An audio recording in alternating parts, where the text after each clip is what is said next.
जय माता दी मित्रों। बड़ों को प्रणाम और छोटों को प्यार।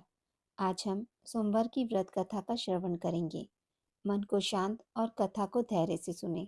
कथा को पूर्ण सुनने से उसका पूरा फल मिलता है। चलिए शुरू करते हैं। एक समय की बात है। अमरपुर नगर में एक धनवान व्यवसायी रहता था। उसका व्यापार बहुत दूर दूर तक फैला हुआ था। यहाँ के सभी नगरवासी उसका बहुत आदर करते थे। उस व्यापारी के पास किसी भी चीज की कमी नहीं थी, लेकिन फिर भी वह अपने जीवन में सुखी नहीं था।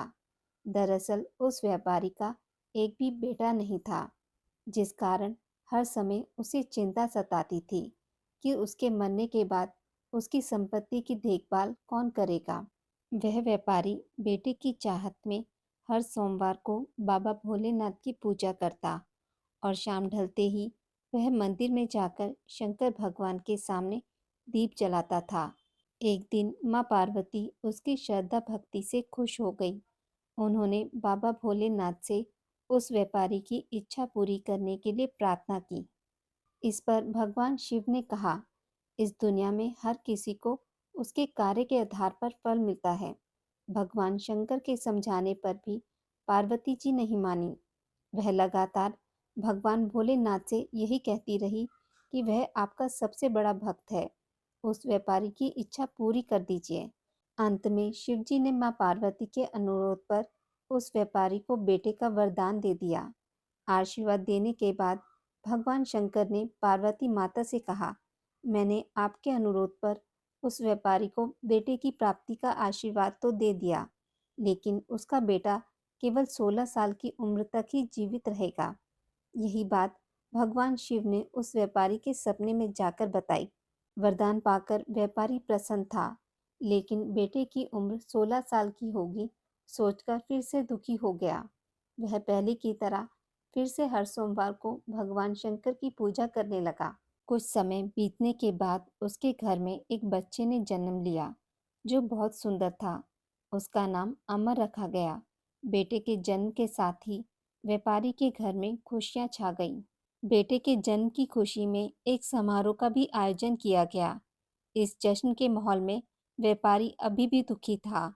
हर समय उसे यही डर लगा रहता था कि उसका बेटा अधिक दिनों तक जीवित न रह सकेगा। धीरे धीरे समय बीतता गया और उसका बेटा अमर 12 वर्ष का हो गया।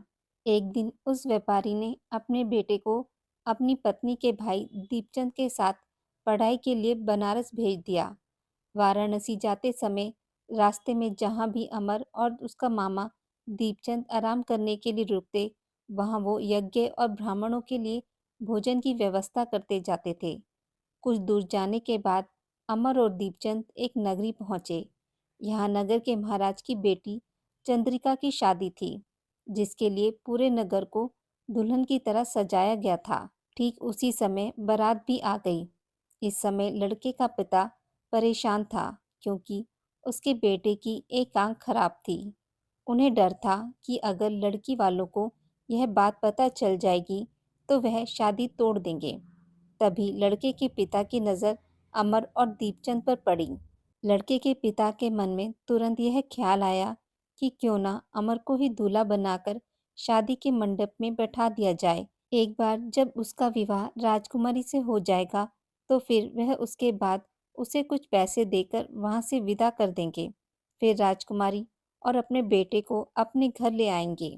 लड़के के पिता ने बिना देरी किए दीपचंद से इस बारे में बात की और धन का प्रस्ताव रखा। दीपचंद ने पैसों के लालच में तुरंत हाँ बोल दिया और अमर को दूल्हा बनाकर मंडप में बैठा दिया। यहाँ राजा ने राजकुमारी का कन्यादान कर विवाह संपन्न कराया और बहुत सारी संपत्ति के साथ अपनी बेटी को विदा किया।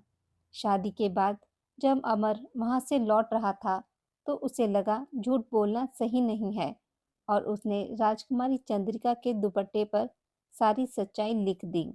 अमर ने लिखा, प्रिय राजकुमारी चंद्रिका, तुम्हारे साथ छल हुआ है। तुम्हारा विवाह मेरे साथ कराया गया। मैं एक व्यापारी का पुत्र हूँ और फिलहाल पढ़ाई के लिए वाराणसी जा रहा हूँ।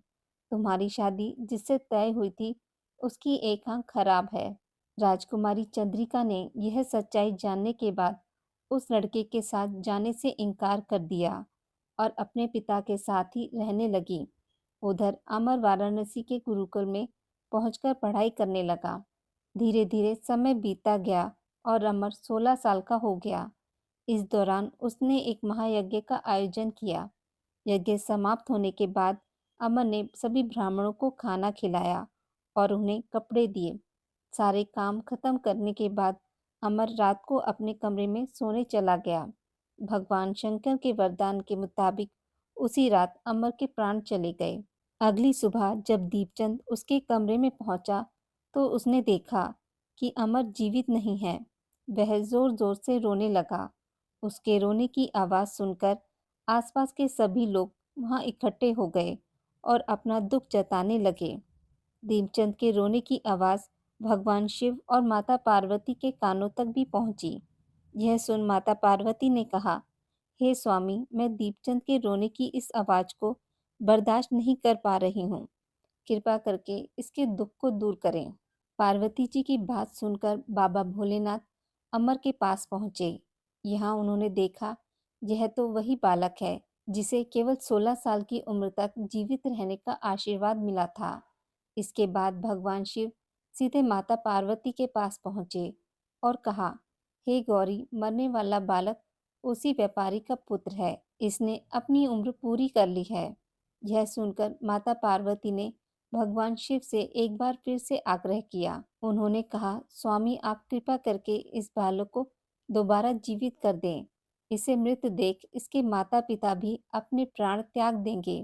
माता पार्वती ने बाबा भोलेनाथ को याद दिलाया कि अमर के पिता उनके सबसे बड़े भक्त हैं। कई सालों से वह हर सोमवार को उनकी पूजा करते आ रहे हैं। माँ गौरी के अनुरोध पर भगवान शंकर ने अमर को जीवित होने का आशीर्वाद दिया और अमर दोबारा जीवित हो गया। कुछ समय बाद जब अमर की पढ़ाई पूरी हो गई तो वह अपने मामा दीपचंद के साथ वापस अपने गांव चला गया। चलते चलते दोनों उसी नगरी में पहुंचे जहां राजकुमारी चंद्रिका से उसका विवाह हुआ था। यहाँ पहुंचकर अमर ने महायज्ञ किया। तभी पास से गुजर रहे उस नगर के महाराज ने महायज्ञ होते देखा। महाराज ने एक ही पल में अमर को पहचान लिया और महायज्ञ के समाप्त होते ही वो अमर और दीपचंद को अपने साथ ले गए। कुछ दिनों तक उन्होंने अमर और दीपचंद को अपने महल में ही रखा। उसके बाद महाराज ने बहुत सी संपत्ति और कपड़े देकर राजकुमारी को अमर के साथ भेज दिया। महाराज ने रास्ते में उनकी रक्षा के लिए कुछ सैनिक भी भेज दिए। दीपचंद भी महल से अपने नगर को पहुंचा और दूत के हाथों अमर के आने की सूचना व्यापारी तक पहुंचाई। व्यापारी को जैसे ही पता चला कि उसका बेटा 16 साल की उम्र के बाद भी जीवित है तो वह बहुत खुश हुआ। दरअसल व्यापारी और उसकी पत्नी ने खुद को एक कमरे में बंद कर रखा था। वह कुछ भी खाए पिए बिना अपने बेटे का इंतजार कर रहे थे।